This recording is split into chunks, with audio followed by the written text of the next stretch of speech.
Praise the lord. Hallelujah. ప్రభు అయిన యేసుక్రీస్తు అతి శ్రేష్టమైన నామంలో మీ అందరికీ వందనాలు చెల్లిస్తున్నాను. అలాగే ఈరోజు జరుగుతున్న ఈ యొక్క యూత్ మీటింగ్కి మనందరినీ ప్రేమపూర్వకంగా ఆహ్వానిస్తున్నాను. హల్లెలూయా. మనం ప్రార్థన చేసుకుని ఈ యొక్క మీటింగ్ని ప్రారంభించుకున్నాం. అందరు కళ్ళు మూసుకొని తల వంచండి, ప్రార్థన చేసుకున్నాం. హల్లెలూయా హల్లెలూయా. స్తుతి స్తుతి స్తోత్రం. పరిశుద్ధుడైన దేవా, ప్రేమగల తండ్రి, నీ యొక్క పాదాలకు కృతజ్ఞతాస్తుతులు చెల్లిస్తున్నాం నాయన. మమ్మల్ని ఇంతవరకు మీ యొక్క రెక్కలలో దాచి కాచి భద్రపరుస్తున్నారు. మీకు వందనాలు చెల్లిస్తున్నాం ప్రభా. ఈరోజు జరుగుతున్న ఈ యొక్క యూత్ మీటింగ్కి మీ చేతులు అప్పగిస్తున్నాం ప్రభా. మీరు దీవించండి నాయన, ఆశీర్వాదకరంగా జరిగించమని ప్రార్థన చేస్తున్నాం ప్రభా. చూస్తున్న ప్రతి ఒక్క బిడ్డను మీరు దీవించి నడిపించమని ప్రార్థన చేస్తున్నాం ప్రభా. అలాగే నాయన, ఈరోజు జరుగుతున్న ఈ మీటింగ్లో ఆది నుంచి అంతం వరకు మీరే ఉండి మీ యొక్క ఆత్మాధ్యక్షతలో నడిపించి మీరే మహిమ పొందుకోమని ప్రార్థన చేస్తున్నాం ప్రభా. పాటల ద్వారా మీరే మహిమ పొందండి నాయన. అలాగే వాక్యం ద్వారా మీరు మాతో మాట్లాడి మాకు కావాల్సిన వర్తమానాన్ని మీరు దయచేసి మమ్మల్ని బలపరచమని ప్రార్థన చేస్తున్నాం ప్రభా. ఈ యొక్క మీటింగ్ని మీ చేతులకు అప్పగిస్తూ ఈ యొక్క చిన్న ప్రార్థన పాసనలో చేర్చుకోమని యేసు అతి పరిశుద్ధ నామములో అడిచినాం తండ్రి, ఆమేన్. ఈ సమయంలో మనం అందరం పాటలు పాడుకొని దేవుని యొక్క నామాన్ని మహిమపరుద్దాం. హల్లెలూయా. నా హృదయం నీ ఆలయం, నీవు నివసించు దేవాలయం. నా హృదయం నీ ఆలయం, నీవు నివసించు దేవాలయం. నాలోన వసించుమా దేవా, నాలోన వసించుమా, నాలోన వసించుమా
హల్లెలూయా. మంచిది. ఈ సమయంలో కొన్ని కోరస్లు పాడుకుందాం. అందరూ కూడా మాతో కలిసి ఏకీభవించి మీరు కూడా మాతో కలిసి పాడాలని మరియు చప్పట్లు కొడుతూ ప్రభు నామాన్ని మహిమపరచాలని మీ అందరికి మనవి చేస్తున్నాం. హల్లెలూయా. పించరాని తేజస్సునందు వసించువాడవయా, నా సమీపమునకు అరుదించినావా, నీ ప్రేమ వర్ణింపతరమా. నా సమీపమునకు అరుదించినావా, నీ ప్రేమ వర్ణింపతరమా. పాడదాం. యేసయ్యా, నీ ప్రేమెంత బలమైనది. యేసయ్యా, నీ కృపయంత విలువైనది. యేసయ్యా, నీ ప్రేమెంత బలమైనది. యేసయ్యా, నీ కృపయంత విలువైనది. ప్రకాశించే ఆదిత్య సీయోనులో కరుణా నిన్ను దర్శింతును. ప్రకాశించే ఆదిత్య సీయోనులో కరుణా నిన్ను దర్శింతును. కలలోనైనా అనుకోలేను నాకింత భాగ్యము కలదని. కలలోనైనా అనుకోలేను నాకింత భాగ్యము కలదని. ఆరాధన, ఆరాధన, ఆరాధన, నిన్నే ఆరాధన, ఆరాధన, నిన్నే ఆరాధన, ఆరాధన, నిన్నే ఆరాధన. నిన్నే నిన్నే కొలుతునయ్యా, నీవే నీవే నా రాజువయ్యా. నిన్నే నిన్నే కొలుతునయ్యా, నీవే నీవే నా రాజువయ్యా. యేసయ్యా, యేసయ్యా, యేసయ్యా, యేసయ్యా, యేసయ్యా, యేసయ్యా. ముఖదర్శనం చాలయ్యా, నాకు నీ ముఖదర్శనం చాలయ్యా. ముఖదర్శనం చాలయ్యా, నాకు నీ ముఖదర్శనం చాలయ్యా. సమీపించని తేజస్సులో నివసించునా దైవమా. సమీపించని తేజస్సులో నివసించునా దైవమా. ముఖదర్శనం చాలయ్యా, నాకు నీ ముఖదర్శనం చాలయ్యా. యేసయ్యా, యేసయ్యా, యేసయ్యా, యేసయ్యా, యేసయ్యా, యేసయ్యా, యేసయ్యా, యేసయ్యా. Hallelujah, hallelujah. Praise the lord. పరిశుద్ధాత్మ దేవ, శక్తిమంతుడా, గొప్ప దేవ, మీకే వందనాలు యేసయ్యా. హల్లెలూయా, హల్లెలూయా, హల్లెలూయా. ప్రార్థన చేసుకుందాం. ఇంతవరకు మరి స్తుతి ఆరాధన ద్వారా మహిమ పొందుకున్న దేవుడు వాక్యం ద్వారా కూడా మనతో మాట్లాడి మనల్ని బలపరిచినట్లుగా ప్రార్థన చేసి డానియేల్ వచ్చి ప్రార్థనలో నడిపించాలని కోరుచున్నాను. హల్లెలూయా, హల్లెలూయా. స్తుతి స్తుతి, స్తోత్రం స్తోత్రం. పరిశుద్ధ గొప్ప దేవుడా, మీ బంగారు పాదాలకు వెళ్ళలేని స్తోత్రాలు తండ్రి. యేసయ్యా, ఇంతవరకు మీరు మా మధ్యలో ఉండి మీ సన్నిధి మాకు తోడించిన విధానం బట్టి మీకు వందనాలు చెల్లిస్తున్నాం ప్రభా. ఇంతవరకు పాటల ద్వారా మహింపరచబడ్డందుకు మీకే వందనాలు చెల్లిస్తున్నాం ప్రభా. వాక్యం ద్వారా కూడా మాతో మాట్లాడాను ప్రభా. యేసయ్యా, నీ దాసం ద్వారా మాకు కావాల్సిన వర్తమానాన్ని అనుగ్రహించండి ప్రభా. ఎంతమంది అయితే చూస్తున్నారో వారికి కావాల్సిన వర్తమానాన్ని మీరు అనుగ్రహించమని ప్రార్థిస్తున్నామయ్యా. వారితో మీరు మాట్లాడమని ప్రార్థిస్తున్నాం తండ్రి. యేసయ్యా, ఇంకా జరగనున్న ప్రతి కార్యక్రమంలో మీరే తోడుండి అధ్యక్షత వహించమని ఘనత మహిమా ప్రభావాలు మీకే ఆరోపిస్తూ యేసునామంలో అడిగిచున్నాం తండ్రి. ఆమేన్. హల్లెలూయా. దేవుని నామానికి అత్యధికమైన మహిమ కలుగును గాక. నమస్కారా, మీ అందరూ బాగున్నారా? ఈరోజు మీతో పాటు కలిసి ప్రభువుని స్తుతించడానికి ప్రభు నాకు ఇచ్చిన కృపను బట్టి ప్రభు నేను ఎంతగానో స్తుతిస్తున్నాను. మరి గత వారాల్లో దేవుని యొక్క కృపచేత మనందరం కూడా యవనస్తుల మీటింగ్లో దేవుని దీవెని పొందుకుంటున్నామని నేను నమ్ముచున్నాను. మీరు కూడా మీ యొక్క చక్కని స్పందన చూపిస్తూ ఈ యవనస్తుల మీటింగ్లో పాల్గొంటున్నందుకు మీ అందరికీ శుభములు తెలియజేస్తున్నాను. ఈ సమయంలో ఈ యవనస్తుల మీటింగ్లో కొద్దిసేపు మనం దేవుని యొక్క వాక్యాన్ని ధ్యానం చేసుకుందాం. మరి మీ అందరూ కూడా చక్కగా బైబిల్ తెరిచి నాతో పాటు ఏకీభవించి వాక్యాన్ని ధ్యానం చేయాలని కోరుచున్నాను. చదవండి, సామెతల గ్రంథం 4వ అధ్యాయం 23వ వచనం చదవండి. మీ హృదయంలో నుండి జీవధారలు బయలుదేరును కాబట్టి అన్నిటికంటే ముఖ్యముగా నీ హృదయమును భద్రంగా కాపాడుకొనుము. హల్లెలూయా. ఇక్కడ మనం గమనించినప్పుడు జ్ఞాని అయిన సొలొమోను అందరికీ రాస్తున్నాడు. ప్రాముఖ్యంగా యవనస్తులను ఉద్దేశించి చక్కని మాట రాస్తున్నాడు. ఏమంటున్నాడు? నీ హృదయంలో నుండి జీవధారలు బయలుదేరును. మన హృదయంలో నుండి ఏం బయలుదేరుతాయంట? జీవధారలు. అంటే మనం గమనించినప్పుడు జీవానికి సంబంధించిన సమస్తం కూడా ఇందులో నుండి బయలుదేరుతాయి. అంటే జీవము రావచ్చు, మరణం కూడా రావచ్చు కొన్నిసార్లు. కాబట్టి మనం హృదయాన్ని ఏం చేయాలంట? జాగ్రత్తగా కాపాడుకోవాలని చెప్పేసి, భద్రం చేసుకోవాలని చెప్పేసి దైవజనుడు స్పష్టంగా రాస్తున్నాడు. చూడండి, హృదయం అంటే ఏంటి? హృదయం అంటే గుండె. ఈ గుండె లబ్డబ్ అని కొట్టుకునే గుండె అనుకుంటున్నారా? హృదయం అంటే అది కాదు. హృదయం అంటే ఏంటి? ఇక్కడ దైవజనుడు చెప్పిన మాటలను బట్టి మనం గమనించాలి.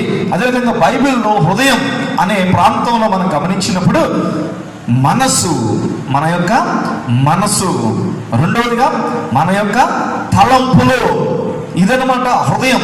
హృదయం అంటే మన మనస్సు, హృదయం అంటే మన తలంపులు అనమాట. అంటే దైవజనుడు చెప్తున్న దాన్ని బట్టి నీ మనస్సుని జాగ్రత్తగా కాపాడుకో, నీ తలంపులను జాగ్రత్తగా కాపాడుకో. లేదనుకో, ఎందుకంటే అందులో నుండి జీవధారలు బయటకు వస్తాయి. నీ జీవితానికి జీవం అదే, నీ జీవితానికి ప్రాణం ఇచ్చేది అది, నీ జీవితాన్ని పాడు చేసేది కూడా అది. కాబట్టి హృదయాన్ని జాగ్రత్తగా కాపాడుకోమని చెప్పేసి దైవజనుడు చెప్తున్నట్లుగా మనం చూడొచ్చు పిల్లారా. హృదయం అంటే ఇది. మరి ఇంకొక మాట అంటున్నాడు. ఏమంటున్నాడు? జీవధారలు బయలుదేరు అంటున్నాడు. జీవధారలు అంటే ఏంటి అంటే, చూడండి, మనిషి బాగుపడాలన్నా పాడవాలన్నా మన హృదయంలో నుండి ప్రారంభమైంది. అంటే ఒకడు తప్పు చేయాలన్నా మంచి చేయాలన్నా స్టార్టింగ్ ఎక్కడి నుంచి ప్రారంభమైందో తెలుసా? మన హృదయంలో నుండి, అంటే మనసులో నుండి ప్రారంభమైంది. ఎవ్వరు కూడా స్టార్టింగ్ సడన్ గా తప్పులు చేసేరు, సడన్ గా మంచి పనులు చేసేరు. అది ప్రారంభం. విత్తనం ఎక్కడ పడిద్దో తెలుసా? విత్తనం అనేది హృదయంలో పడిద్ది. అది చెట్టుగా మారిన తర్వాత అది క్రియల్లోకి వచ్చింది. కాబట్టి ఇందులో నుండి, అంటే ఈ హృదయంలో నుండి జీవధారలు, అంటే మంచి రావచ్చు, చెడు రావచ్చు. అది నీ యొక్క ప్రవర్తనను బట్టి, నువ్వు నిశ్చయించుకున్న దాన్ని బట్టి ఆధారపడి ఉంటుంది అనమాట. కాబట్టి ఈరోజు యవనస్తుల మీటింగ్లో గుర్తుపెట్టుకోండి, మనందరము కూడా మన హృదయాన్ని మంచికి వాడుదుము గాక. స్తోత్రం చెప్తాం. హల్లెలూయా. మన హృదయంలో నుండి జీవధారలు ప్రవహించును గాక, మంచికి సంబంధించి ప్రవహించును గాక, నీ ద్వారా అనేక మంది ఆశీర్వాదాలు పొందుకొనుదురు గాక. హల్లెలూయా. చూడండి, ఇంకొంచెం మనం ముందుకెళ్తే బైబిల్ ఇర్మియా గ్రంథం 17వ అధ్యాయం 9వ వచనం చూడండి. ఇర్మియా గ్రంథం 17వ అధ్యాయం 9వ వచనంలో హృదయము అన్నిటికంటే మోసకరమైనది. ఇక్కడ దైవజనుడు స్పష్టంగా చెప్తున్నాడు, హృదయం అన్నిటికంటే మోసకరమైనది, అది ఘోరమైన వ్యాధి గలది, దాన్ని గ్రహింపగలిగిన వాడెవడు. అంటే మనం రక్షణ పొందక ముందు, బాప్తిస్మం పొందక ముందు, మార్మన్స్ పొందక ముందు మన హృదయం ఎలా ఉంటుందో చెప్తున్నాడు అనమాట. ఆ హృదయం ఎలా ఉంటుందంట? ఘోరమైన వ్యాధి కలది, మోసకరమైనది. అంటే హృదయం పైకి బాగున్నట్లే కనిపించింది, మనిషి బాగున్నట్లే కనిపిస్తాడు, కానీ ఆ మనిషి యొక్క హృదయంలో వ్యాధి ఉంది, మోసం ఉంది, రోగం ఉంది. ఏంటి అనేది మార్కు సువార్త 7వ అధ్యాయం 21వ వచనంలో చెప్పబడిందండి. లోపల నుండి అనగా మనుషుల హృదయంలో నుండి దురాలోచనలను, చూసారా, ఇవన్నీ కూడా. అంటే ఇందాక దైవజనుడు ఇర్మియా గ్రంథంలో ఏం చెప్తున్నాడు అంటే, మనుషుని యొక్క హృదయము వ్యాధి గలది, ఘోరమైనది, మోసకరమైనది. ఎందుకు అంటే యేసు ప్రభు దానికి చెప్తాడు. ఏమంటాడు? మనుషుల లోపలంట, హృదయం లోపల, అంటే మన ఆలోచనలు ఎలా ఉంటాయంటే, చూడండి, ఆయన అంటాడు, మనుషుల హృదయంలో నుండి దురాలోచనలు, జారత్వములు, దొంగతనములు, నరహత్యలు, వ్యభిచారములను, లోభములను, చెడుతనములను, కృత్రిమమును, కామ వికారమును, మత్సరమును, దేవదూషణయు, అహంభావమును, అవివేకము వచ్చును. ఈ చెడ్డవన్నీయు ఎక్కడి నుండి వస్తాయి చెప్పండి?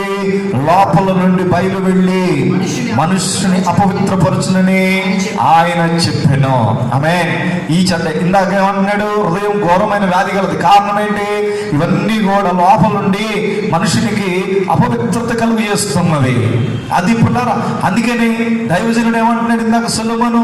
హృదయాన్ని జాగ్రత్తగా కాపాడుకోండి, హృదయంలో నుండి జీవధారలు వస్తాయి కాబట్టి జాగ్రత్తగా కాపాడుకోండి అని చెప్తున్నట్లుగా దేవుని యొక్క వాక్యంలో మనం చూడొచ్చు. కాబట్టి దేవుని పిల్లారా, ఈరోజు మనందరం కూడా మన హృదయాన్ని పరీక్షించుకుందాము గాక, మన హృదయాన్ని జాగ్రత్తగా చూసుకుందాము గాక. చూడండి, ఒక వాక్యంలో ఏమని రాయబడిందో చూడండి. యాకోబు పత్రిక 1వ అధ్యాయం 15వ వచనం చదవండి. దురాశ గర్భము ధరించి పాపమును కనగా పాపము పరిపక్వమై మరణమును కనును. ఆగండి, దైవజనుడు ఏమంటున్నాడంటే దురాశ గర్భము ధరించి. ఎక్కడ గర్భం ధరించింది అంటే, ఫస్ట్ మనం ఎవరైనా సరే పాపం చేయడానికి ముందుగా మనం ఆలోచిస్తాం దాని గురించి ఆలోచించి లోపల ఇదే గర్భం ధరించడం అంటే. ఆలోచించడం అంటే గర్భం ధరించడం అదనమాట. అంటే ఎక్కడ? హృదయంలో, మనసులో గర్భం ధరించిన తర్వాత అది పరిపక్వమై పాపం వచ్చింది పిల్లరా. కాబట్టి అంటే నేను ఏం చెప్తున్నానంటే, మన హృదయాన్ని, కాబట్టి ఇన్ని రకాలైన డేంజర్స్ ఉన్నాయి కాబట్టి మన హృదయాన్ని ఎలా పెట్టుకోవాలంటే ఇప్పుడు చెప్పండి, భద్రంగా కాపాడుకోవాలి. హల్లెలూయా. అయితే ఒక సంతోషకరమైన విషయం ఏంటో తెలుసా? ఇప్పటిదాకా మనం అటు సైడ్ చూసాం, అంటే మారు మనసు పొందని హృదయాన్ని చూసాం. కానీ ఒక వ్యక్తి మారు మనసు పొందిన తర్వాత తన హృదయం మార్చబడుతుంది, పరిశుద్ధాత్మను పొందుకుంటాడు, ఆ ఆత్మ కలిగి మంచి గురించి ఆలోచిస్తూ ఉంటాడు, దేవుని కోసం బ్రతుకుతూ ఉంటాడు. ఉదాహరణగా అపోస్తుల కార్యములో మనం గమనించినప్పుడు దేవుని బిడ్డలారా, ఆ అపోస్తులు కావచ్చు, మారు మనసు పొందిన తర్వాత, పరిశుద్ధాత్మను పొందిన తర్వాత వారు దేవుని కోసం ప్రయాసపడినట్లుగా, తన హృదయంలో దేవుని గురించి గానం చేసినట్లుగా మనం చూడొచ్చు. కాబట్టి రెండూ ఉన్నాయి. హృదయంలో నుండి చెడు బయటకు వస్తుంది, హృదయంలో నుండి మంచి కూడా బయటకు వస్తుంది. అయితే మనం దేనికి వాడుకుంటున్నాం అనే దాన్ని బట్టి మన జీవితం ఆధారపడి ఉంటుంది. మనలో నుండి మంచి బయటకు వచ్చింది అనుకోండి, మన జీవితంలో గొప్ప కార్యాలు జరుగుతాయి, మనం నిలబడగలుగుతాం, మనం ఆశీర్వాదకరంగా మార్చబడగలుగుతాం, దేవుని కోసం నిలబడతాం, లేకపోతే పరలోకంలోకి వెళ్ళబోతున్నాం. దేవునికి అందరూ స్తోత్రం చెల్లించుదాం. హల్లెలూయా. అయితే ఇక్కడ నేను ఈ యొక్క యవనస్తుల మీటింగ్ లో ఈ హృదయాన్ని, అంటే ఇంత భయంకరమైన హృదయం జాగ్రత్తగా భద్రం చేసుకోమంటున్నాడు కదా, ఈ భద్రం చేసుకోవటానికి బైబిల్లో 3 రకాల తలుపులు ఉన్నాయి. అంటే ఈ తలుపులు కనుక మనం ముయ్యగలిగితే మన హృదయం సేఫ్, మనం చక్కగా మంచి కొరకు మనం వాడగలుగుతాం అనమాట. కాబట్టి ఆ 3 రకాల తలుపులు ఏంటో గబగబా చూడండి. మొదటి తలుపు 2 సమూయేలు గ్రంథం 11వ అధ్యాయం 2వ వచనం. ఒకానొక దినమున పొద్దుగుంకు వేళ దావీదు పడక మీద నుండి లేచి రాజనగరి మిద్దె మీద నడుచుచు పైనుండి చూచుచుండగా స్నానం చేయ ఒక స్త్రీ కనబడెను.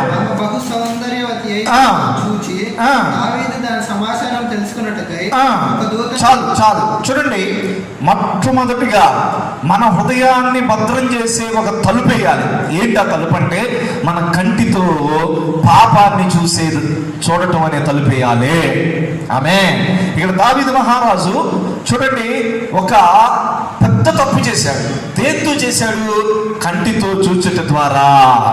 కంటితో చూచుట ద్వారా ఇక్కడ తప్పు చేశాడు.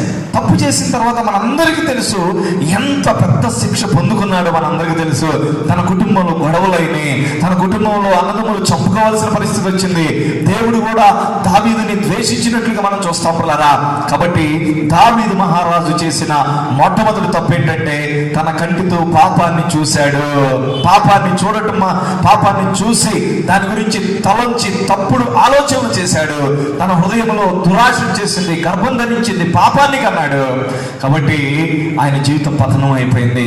ఆ తర్వాత చాలా సమస్యలు ఎదుర్కొన్నాడు. అంటే మొట్టమొదటి తలుపు, మన హృదయానికి వేయవలసిన మొట్టమొదటి తలుపు ఏంటంటే, మన కన్నులు పాపం చూడకుండా తలుపు వేయదము గాక. నెంబర్ 2, రెండో చూడండి, ఇది 2వ తలుపు అన్నమాట. 2వ తలుపు ఏంటంటే, ఆదికాండం 3వ అధ్యాయం 1వ వచనం. దేవుడైన యెహోవా చేసిన ఆ. సమస్త భూజంతువులలో సర్పము యుక్తి గలదై ఉండెను. అది ఆ స్త్రీతో. ఇది నిజమా? చూడండి, సర్పము గురించి వ్రాయబడి ఉంది. సర్పము స్త్రీతో మాట్లాడుతుంది. ఆ అవ్వమ్మ పాపం చేయడానికి కారణం ఏంటో తెలుసా? ప్రతి దినం కూడా అవ్వమ్మ ఆమెతో మాట్లాడుతూ ఉండగా ఈ పాము చెప్పే, సర్పం చెప్పే మాటలు అవ్వమ్మ బాగా ఎక్కించుకుంది. అప్పుడు అవ్వమ్మ ఏం చేసింది? తర్వాత ఆ పండు తిన్నది.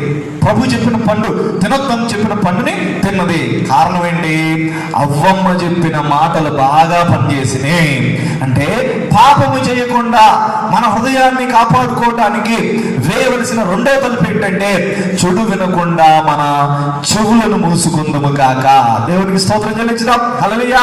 ఇక్కడ చూడండి, ప్రతిరోజు అవ్వమ్మ దగ్గరికి సర్పం వచ్చి చిన్నగా మాటలు చెప్తా ఉందన్నమాట. ఇదిగో నీకేం పర్లేదు, ఆ పండు మంచిదే, తినొచ్చు, అది ఇదని చెప్పేసి మాటలు చెప్తూ ఉంటే తన హృదయంలోకి ఆ మాటలు వెళ్ళిపోయినాయి. ఆ హృదయంలో ఏమైపోయింది? ఇందాక గర్భం ధరించింది, తర్వాత ఫైనల్ గా పాపం చేసేసింది. పిల్లారా, గమనిస్తున్నారా?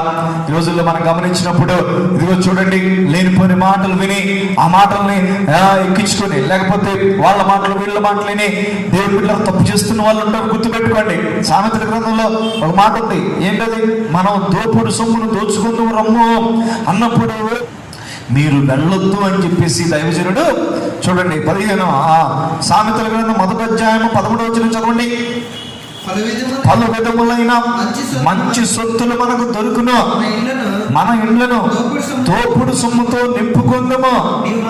నీవు మాతో పాలువాడమై ఉండము, మనందరికీ సంచి ఒక్కటే ఉండును అని వారు నీతో చెబుతా. కొంతమంది పనికి మాలను ఏం చేస్తారో తెలుసా? గమనించినప్పుడు అన్ని ఇట్లాంటి చెప్తుంటారు. రా, దొంగతనాలు చేద్దాం, ఏం పర్లా, మోసం చేసేద్దాం రా, లేకపోతే ఇచ్చేద్దాం అని చెబుతూ ఉంటారు అన్నమాట. ఇటువంటి మనం ఏం చేయాలంట? వినకుండా మనం చెవులు మూసుకుందాము, తలుపులు వేసుకుందాము కాక. దేవునికి స్తోత్రం కలుగును కాక. హల్లెలూయా. బైబిల్లో ఒక ఆయన ఉన్నాడు. ఆయన పేరేం పేరు అంటే బిలాము అనే ప్రవక్త అన్నమాట.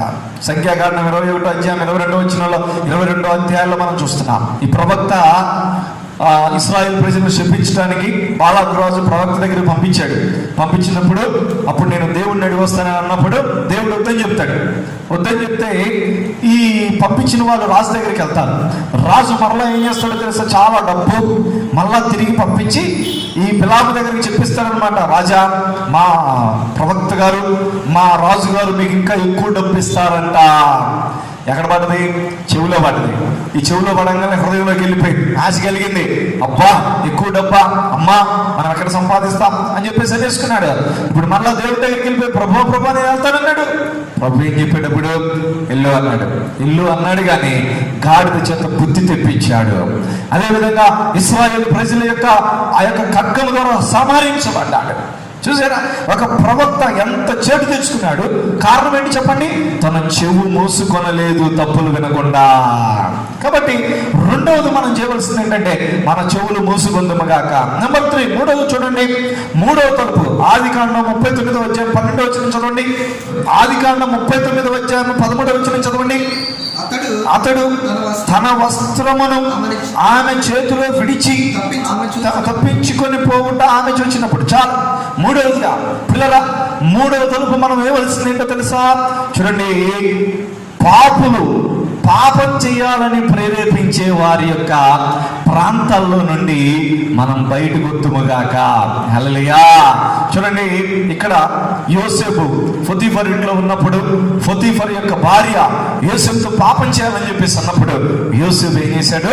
అక్కడ తన తువాలు వదిలేసి అక్కడ నుంచి పారిపోయినట్లుగా వాక్యంలో రాయబడింది. పిల్లరా, నిజంగా దేవుడు యోసేపుని చూశాడు, గొప్ప ఆశీర్వాదాలు ఇచ్చాడు. పిల్లరా, చూసారా? ఈ రోజుల్లో కూడా గమనించినప్పుడు కొన్ని ప్రాంతాలు ఉంటాయి, కొన్ని మనుషులు ఉంటారు, కొంతమంది ప్రేరేపిస్తూ ఉంటారు. సిగరెట్ తాగరా, ఏం కాదు, ఎవరు చూస్తున్నారు చెప్పు, చూసావా నేను తాగుతున్నాను అని ప్రేరేపించే వాళ్ళు ఉంటారు. అటువంటి వాళ్ళ దగ్గర నుండి పారిపోవాలి. ఇదిగో ఏం పర్లేదులా, ఈరోజు కాలేజీ కొట్టేసి సినిమాకి వెళ్ళిపోదాంపా అని చెప్పేసి వాళ్ళు ఉంటారు. అటువంటి వాళ్ళ దగ్గర నుండి దూరంగా వెళ్ళిపోవాలి. ఇలా రకరకాల పాపాలు చేసేవాళ్ళు కొంతమంది డైరెక్ట్ గా వాళ్ళు ఒక్కళ్ళే పోకుండా వాళ్ళు ఏం చేశారో తెలుసా? వాళ్ళతో పాటు ఇంకొకరు కూడా చెడగొడుతూ ఉంటారు. మన హృదయంలోకి ఆ తలుపును మూసేద్దాం. వాళ్ళ దగ్గర నుంచి రావటమే గొప్ప ఆశీర్వాదం. గుర్తుపెట్టుకోండి పిల్లారా, ఇక్కడ యోసేపు పారిపోయినట్లుగా దేవుని వాక్యం వ్రాయబడి ఉంది. కాబట్టి ఈ 3 తలుపులు కనుక మీరు వేయగలిగితే, మొదటి తలుపు చెప్పండి, పాపము చూడకుండా మన కన్నులను మూసుకోవాలి. రెండవది, చెడు వినకుండా మన చెవులను మూసుకోవాలి. మూడవదిగా, పాపం చేయమని ప్రేరేపించే వారి దగ్గర నుండి మనము దూరంగా పారిపోవాలి. ఇలాగ చేసినప్పుడు తప్పకుండా మన జీవితంలో మన హృదయాన్ని భద్రంగా కాపాడుకుంటాం. ఇలా చేసి ఇంకొక చక్కని పని చేయండి. 119వ కీర్తన 11వ వచనం చదవండి. నీ ఎదుట నేను పాపము చేయకుండానట్లు నా హృదయంలో నీ వాక్యం ఉంచుకొని ఉన్నాను. హల్లెలూయా. ఇందాక చెప్పిన 3 తలుపులు మూసేద్దాం పుల్లారా. చివరిగా మనం చేయవలసిన పని ఏంటో తెలుసా? మన హృదయంలో వాక్యాన్ని నింపుకుందాం, ప్రార్థనతో నింపుకుందాం, దైవ సహవాసంతో నింపుకుందాం. అలా చేస్తే తప్పకుండా మన హృదయంలో నుండి జీవదారులు బయటికి రాబోతున్నాయి. చక్కగా ఈ లోకంలో యోసేపు పొందుకున్న దీవెనలు మనం కూడా పొందుకోబోతున్నాం. అటువంటి కృప ప్రభు మీ అందరికీ దయచేసి నడిపించును గాక. తల్ల వంచండి, ప్రార్థన చేసుకుందాం. స్తోత్రం, స్తోత్రం, స్తోత్రం, స్తోత్రం. హల్లెలూయా, హల్లెలూయా, హల్లెలూయా. ప్రియ యవన బిడ్డలారా, మన హృదయంలో నుండి జీవదారులు బయటకు వస్తే గుర్తుపెట్టుకోండి. పాపం చేయాలన్న హృదయంలో నుండే, మంచి చేయాలన్న హృదయంలో నుండే. కాబట్టి హృదయాన్ని జాగ్రత్తగా కాపాడుకోవాలి. దీన్ని కాపాడుకోవాలంటే 3 తలుపులు వేయాలి. ఒకటి, చెడు చూడకుండా నీ కన్నులు మూసుకునే తలుపు. రెండవది, చెడు వినకుండా నీ చెవులను మూసుకునే తలుపేయాలి. మూడవదిగా, చెడ్డవారి మధ్యలో నుండి బయటకు వచ్చే తలుపు వేసుకోవాలి. ఇలా వేసుకొని ఎక్కువ ఎక్కడ గడపాలో తెలుసా? ప్రార్థనలో గడపండి, వాక్యంలో గడపండి. అలా గడుపుతూ ఉంటే తప్పకుండా నీ హృదయాన్ని కాపాడుకుంటాం, పాపం చేయకుండా కాపాడుకుంటాం, యోసేపులాగా దీవెన పొందుకుంటాం. అటువంటి కృప ప్రభు మనకి ఇచ్చినట్లు అందరం స్తోత్రాలు చెల్లించుదాం. హల్లెలూయా, హల్లెలూయా, హల్లెలూయా. స్తోత్రం, స్తోత్రం, స్తోత్రం, స్తోత్రం. ప్రార్థన చేసుకుందాం. పరిశుద్ధుడైన దేవా, కలిగిన తండ్రి, మీకు వందనాలు చెల్లిస్తున్నాం ప్రభా. ఈ రాత్రి యవనస్తుల మీటింగ్ లో మాతో మాట్లాడి మమ్మల్ని బలపరిచినందుకు వందనాలు ప్రభా. యవన బిడ్డలందరినీ మీ చేతులకు అప్పచెప్తున్నాం ప్రభా. అయ్యా, హృదయంలో నుండి జీవధారణ బయలుదేరింది కనుక వారి హృదయాన్ని కాపాడుకునే కృపానికి దయచేయండి ప్రభా. ఇప్పుడు చెప్పబడిన 3 తలుపులను మూసుకొని ప్రభా, నీ వైపు తలుపు తెరిచే కృప దయచి, హృదయాన్ని తెరిచే కృప దయచమని ప్రార్థన చేస్తున్నాం. ఈరోజు ఈ మీటింగ్ లో పాల్గొందిన యవన బిడ్డలందరినీ దీవించి వారిని ఆశీర్వదించండి. వారి భవిష్యత్తును దీవించి మీ కృపతో నింపమని ప్రార్థన చేస్తున్నాం ప్రభా. చదువుల్లో తోడుగా ఉండండి, ఆన్లైన్ చదువుల్లో తోడుగా ఉండండి ప్రభా. అన్ని విషయాల్లో కృప చూపండి. మా సంఘస్థులందరినీ, యవన బిడ్డలందరినీ మీరు దీవించండి అయ్యా. మీ ప్రేమతో నింపమని కూడికలో ఈ యొక్క కూడికలో మీరు ఇంతవరకు నడిపించినందుకు స్తోత్రాలు చెల్లిస్తూ సకల ఘనత మహిమ ప్రభావాలు మీకే ఆరోపిస్తూ యేసు పరిశుద్ధ నామమున అడుగుచున్నాము తండ్రి, ఆమేన్. తండ్రి, కుమార, పరిశుద్ధాత్మల ప్రేమ, కృప, సమాధానములు కూడిన ప్రతి బిడ్డకి, లైవ్ లో ఉన్న బిడ్డలకి సదా తోడు నిలుచును గాక. Amen, amen, amen. God bless you యవనస్తులారా. దేవుడు మిమ్మల్ని అందరినీ దీవించును గాక. ఆమేన్.